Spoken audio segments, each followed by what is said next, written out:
Welcome back, everybody. This is our third show, Avi. Can you believe it? It's really surprising that we made it to the third show, and hopefully we'll be here for a long, long time. I'm surprised we made it to one show, let alone three. Jeez Louise. Yes, Well, sir. welcome to Plug In. We are Avi and Kyle, your internet's odd couple, who are your best source for everything that is anything. And we promise to never cover the Kardashians. Avi, we have a jam-packed show today. Yes, sir. Packed And to the gills. that's it. And we have a great guest to Mike talk to. Munzing. Yes. So he'll be on the show today. And I hear that earlier today you were listening to the Apple announcement? Yes, sir. The Apple today announced new products, new software, and we are going to cover a new product from Aperture as well as the world news. And we are going to talk about Ebola to Dr. Friedman, and hopefully he can tell us if we should be worried or not. So Yeah, I hear Dr. David Freeman is going to be sort of debuting with us a new technology he's got. yes, to do it faster check instead of just the thermometer in the airport. Yeah. And hoping that somebody passes without having temperature or holding ice cube. Yeah. Now, our guest is Mike Munzing, and we have to make sure maybe we could get our staff in the booth to check that he's not packing any guns before he comes in here. This guy is a certified A1 gun nut, and I don't mean that in a bad way because I like guns.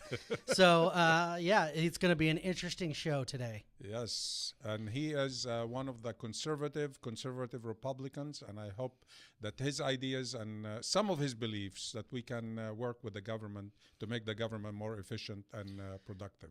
Well, good. So we're going to go ahead and bring him into the studio, and let's get this party started. Okay, ready to rumble. All right. Well, we brought our guest, Mr. Mike Munzing, into the studio. He is the Glenn Beck of Aliso Viejo, I guess they call him. He was elected to city council in Aliso Viejo in November of 2012 and now serves as the director for the 12th District of Orange County Council of Governments. That's a mouthful. As a regional council member. Also, the Southern California Association of Governments, which covers 6 counties and 18 million residents. In June of 2012, he was reelected to his second term on the OC Republican Party's Central Committee for the 73rd Assembly District and was quickly asked to join its executive board in an advisory role.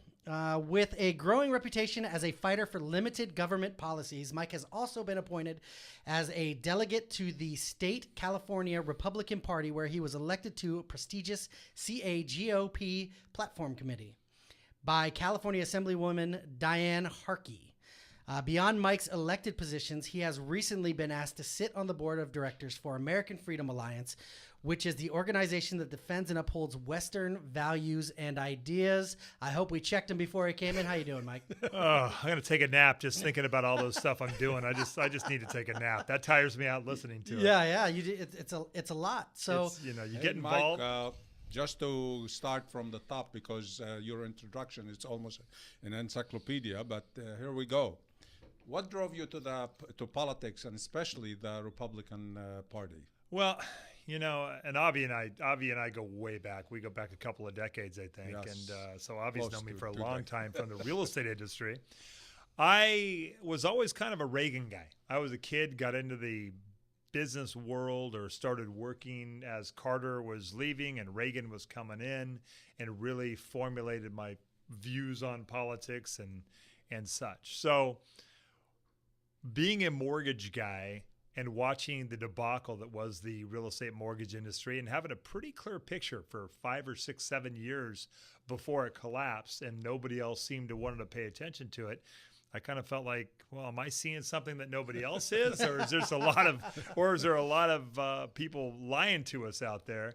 And I think it's a lot of both. So when that collapsed, I was upset. They started doing the loan modifications. I didn't like that. I just said, I need to get involved. And if I'm seeing this and other people aren't, then I've got to say something about it. Yeah, I remember you for like we know each other for almost 20 years, but back then I know that your views were somewhat more moderate than today. Well, you know what? They've certainly developed. You might say I was less political. I think that you know that I would never do subprime loans. Remember, I would never do the subprimes. I would never do the stated income loans. I wouldn't do the loans that got us into trouble because I felt like had a 30,000-foot view on that this isn't going to work well. And, you joked about the Glenn Beck thing, and, Glenn and Rush Limbaugh and Mark Levin and a lot of these, and Hannity as well. These are guys who have, they're just, it's a lot of it's common sense stuff. I'm not 100% on those guys, but my outlook politically is for me now less Republican Democrat, because I do represent the Republican Party, and they've been very disappointing in many ways. On a national level, especially, I'm not proud of the DC guys at all. It's all part of the same cabal. They go out and drink together and they party together and they come in and it's a big show. Probably they share the same hookers too. You never know. Them in the Secret Service. Once the Secret Service is over with them. But what I like to do is look at everything, every data point, every piece of information that I can find, everything from the Bible to the Communist Manifesto to the Constitution to psychology and find what works and what doesn't work. And that's where, human nature and entitlements and all the welfare programs and just see, does that good for these people or is it bad for these people in the long run? And that's, both locally and now on all these other boards, how I like to kind of mold my views. I know you told me once that in Aliso Viejo they wanted to build like another center beside the fancy that library. Was one of the more recent fights. I mean, when I got on there, my focus was, as a resident, I went to a workshop. They call them, community workshops regarding a green city initiative. Yes. And that was a whole bunch of stuff coming out of the United Nations through a group called ICLEI.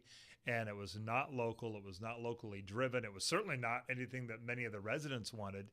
Those who get that warm and fuzzy, gee, we need to save the planet and we need to do all these things. None of it was related to that. It was more like the cap and trade issues they have here in California, where they take the money from the successful businessmen, and is it applied to anything environmental?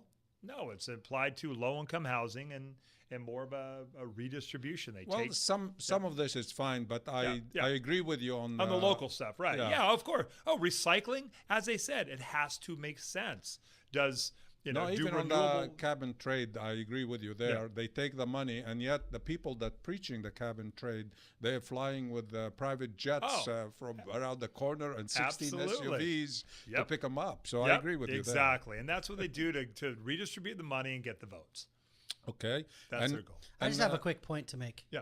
Kyle. You both have been friends longer than almost everyone in our control room has been alive. Just so you know. Just want to make sure you guys are aware of that. Bobby's got more gray, but I'm starting to go that direction. Yes. That's all I had to say. It's been a whole different change. Life takes its twists and turns. I know working with the government takes a lot of time and energy. So when do you get the opportunity and the time to do I know you're I've been in the mortgage industry for 25 years, real estate overall for 31.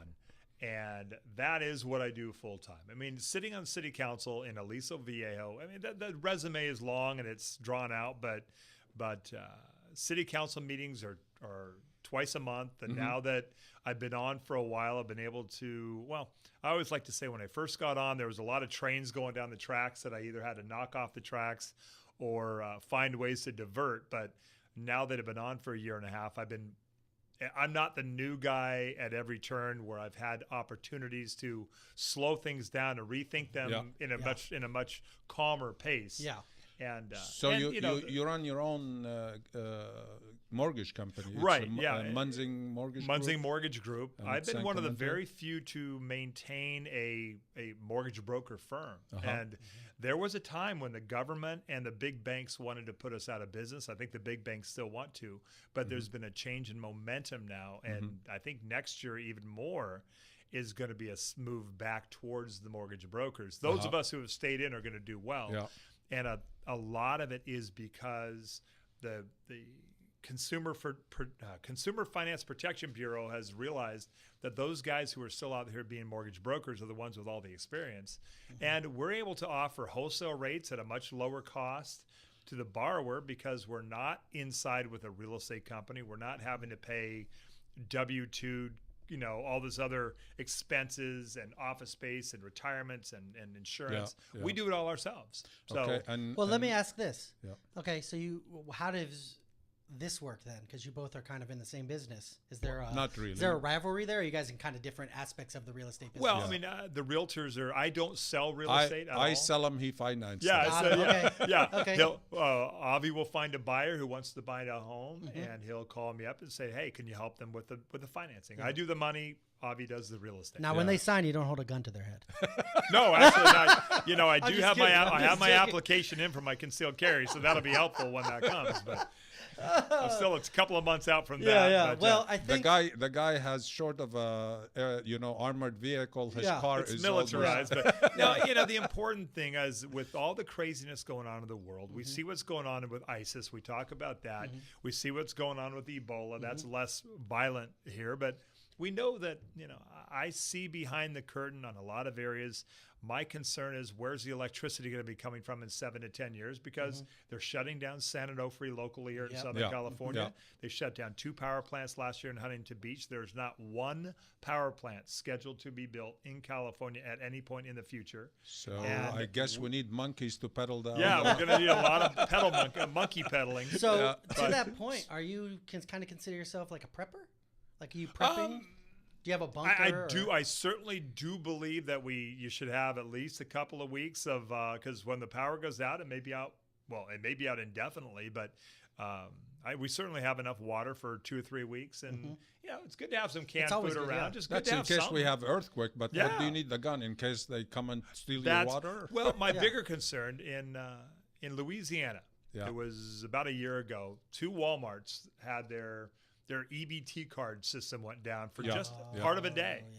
And just one EBT card going down, they rampaged those Walmarts, stripped every shelf dry, and it was that entire store was pretty much taken down. Well, that's in a matter of Louisiana. hours. How many ADT cards carriers in Aliso Yeah, Viejo? Probably, Well, well, that not was at Aliso just Viejo, but my probably point California. is that's one item. Now, Yeah. if you shut down think about if you shut the electricity down You're for done. a 2-week It's period. done. Yeah. No electricity means no gas for your cars because all the pumps are now electrically based. So do you have cash stashed at home? Because not the as- ATM card will not no, work. not at my residence. Nobody knows where I live. Where in your No, house is it? It's no, and that hasn't been we haven't really been doing that. I don't watch the prepper shows. Yeah. Of course, I watch Duck Dynasty because Yeah, I like the Robertsons. Who doesn't? But who doesn't? Yeah, I mean, exactly. Uncle No, I Si. think that- How can you not love Uncle Si? I think that it's actually easier because I kind of am in the same mentality, like be prepared. Yeah. And I think it's a lot easier be to get away prepared. with in a place like California because you're preparing for earthquakes anyways. Yeah. But we got to get to a commercial break. We'll get back into this with Mike when we get back.